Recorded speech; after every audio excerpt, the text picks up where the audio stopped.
Welcome to Outside the Box with Asendia USA, a podcast educating U.S.-based e-tailers on international shipping topics and how they can expand their global e-commerce footprint. Hey, welcome back, everybody. Today, we're going to continue with the second part of our discussion on returns. Let's move on to convenience, right? Helen and Ari, right?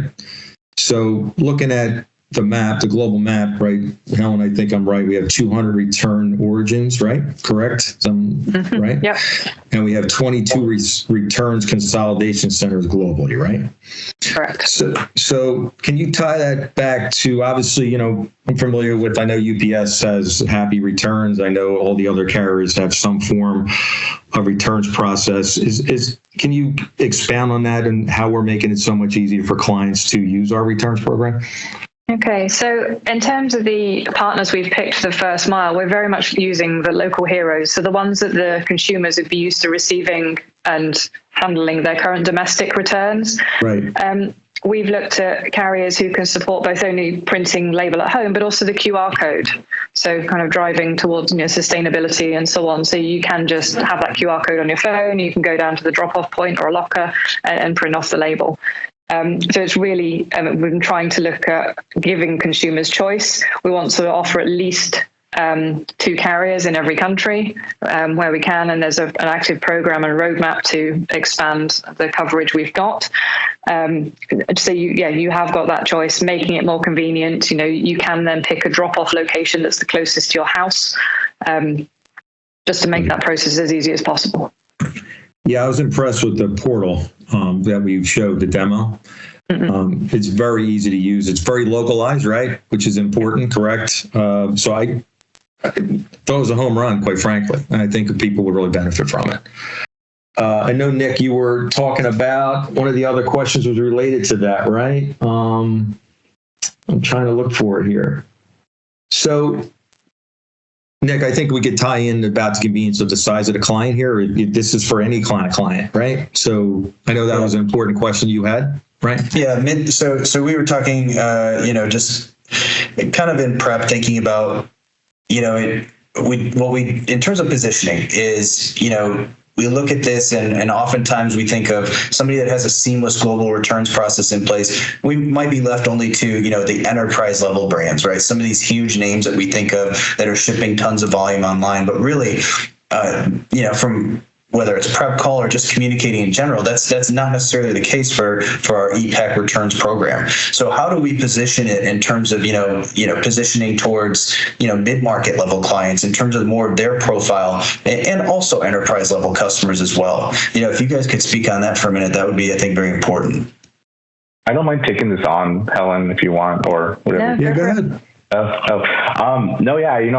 think that is a very big pain point, Nick, specifically. I think a lot of smaller retailers don't want to deal with it just because of the fact that it's they may not have enough volume, or there's a lot of the solutions are kind of like plug and play essentially, which may not be fit their needs.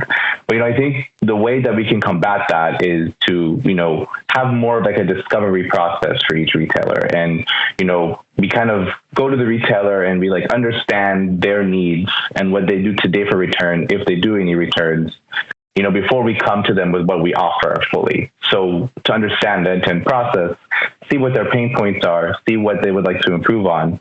And then, we can take that information internally, look against what our end-to-end solution offers and what capabilities we have. And that can give us, the confidence to go back to the retailer and offer them a viable return solution that works for them.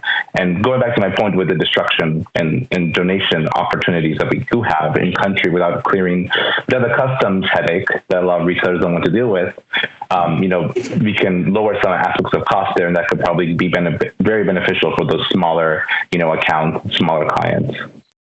Excellent. Okay. No, I appreciate it. And then even let's expand just a moment further on this too, is if we look at, and again, I know that our listening audience is primarily US based. When we look at profiles, we just talked a little bit about in terms of size, but outside, is there a top market out? I know top is apparel, but outside of apparel or anything specific that sticks out in terms of returns that works really well with our solution, or just, cross-border returns in general?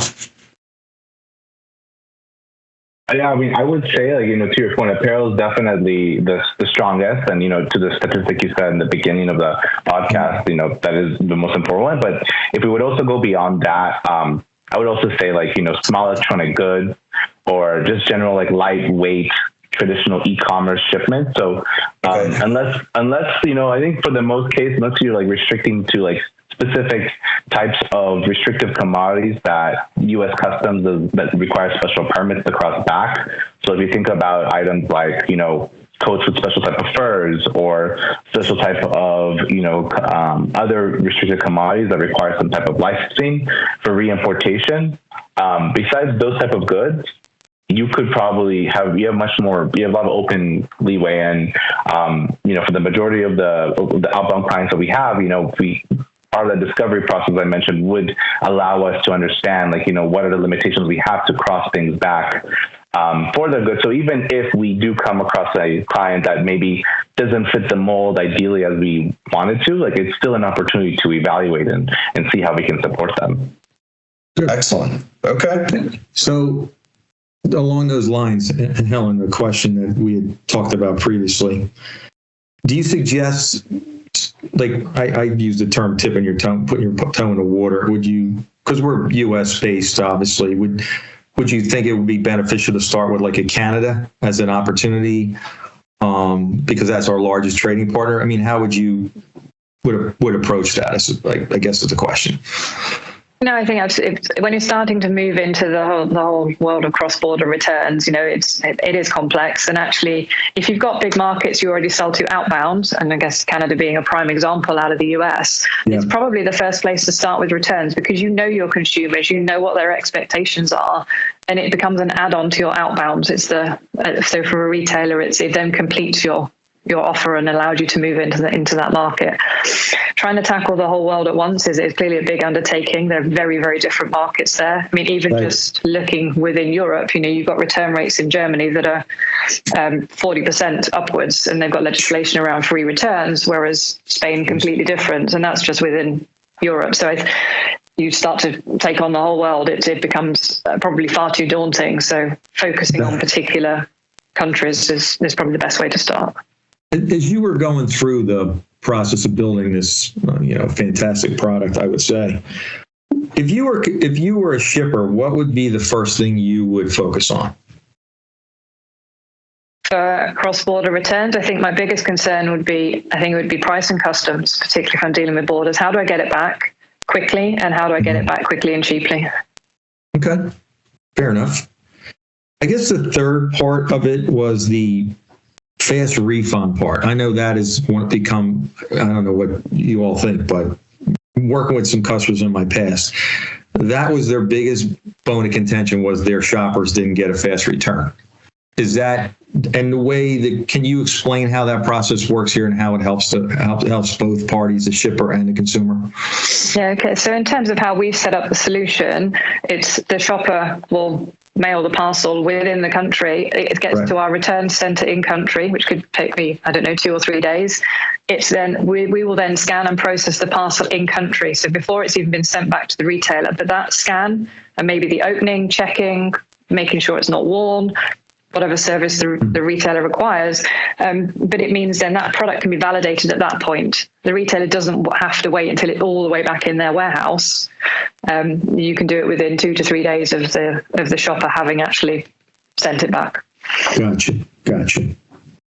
Was any of your questions on that, Nick? I think you did, or you didn't have something else on that. Oh, no, it was close. Yeah. I mean, I just have a couple left. So, I mean, John, I know you've got something that, there was something, I think, 4-part, you mentioned. No,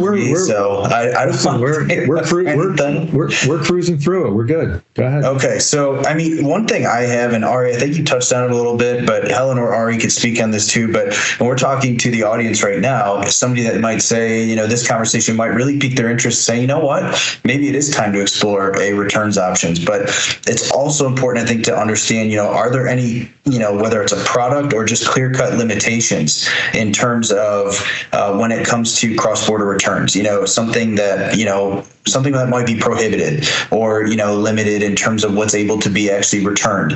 Anything that you could speak of on that? Yeah, so I think, like getting, obviously to your point, like as I said earlier, like the whole discovery process is super important and kind of trying to get as much detail as you can about their needs. But, there is, of course, always the ideal client. So like if, for example, if there is a client that maybe wants to only provide like, under 100 parcels per week of returns on average, but they want to have such a super bespoke, solution, such as maybe they want, they don't want to use our retailer portal, but they want to use their own portal, and it requires a special type of integration. And they also want a specialized type of, level 2 content check that requires a lot more than just, checking if the commodity is the right commodity that's being returned, if it was not worn, but maybe they want photos, or they want something more specific, but they don't provide enough volume for us to do that. Some type of solutions that may not be a good fit. So I think that kind of would be more pertain to a more small to middle market client that requests all that. But to what my experience, I don't believe that will be a issue for those type of clients though. Okay. Wow. And for anybody listening, if anybody heard all that, there's quite a lot that our team does when it comes to this returns product. So Ari just listed out a number of things, and, whether, value adds, but also I think just, part of this, this product, not part, I mean, there's just a lot of intricacies and details in terms of, what we're able to do with content checks and everything else that Ari just described that I think is very impressive as well.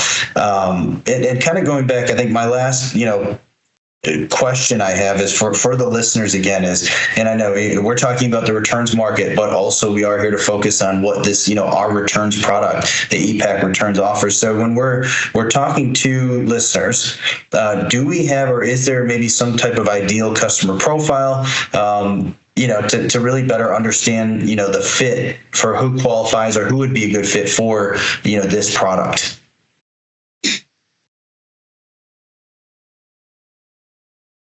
Anybody that wants to go ahead. Helen, go ahead.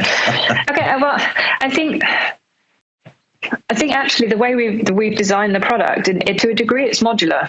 So we do have the flexibility within the product. It's not here it is off the shelf necessarily, with all its bells and whistles. There's a degree of flexibility in there. So be it just wanting a label or a portal, or the full end to end, or just, the first mile and back to you in country.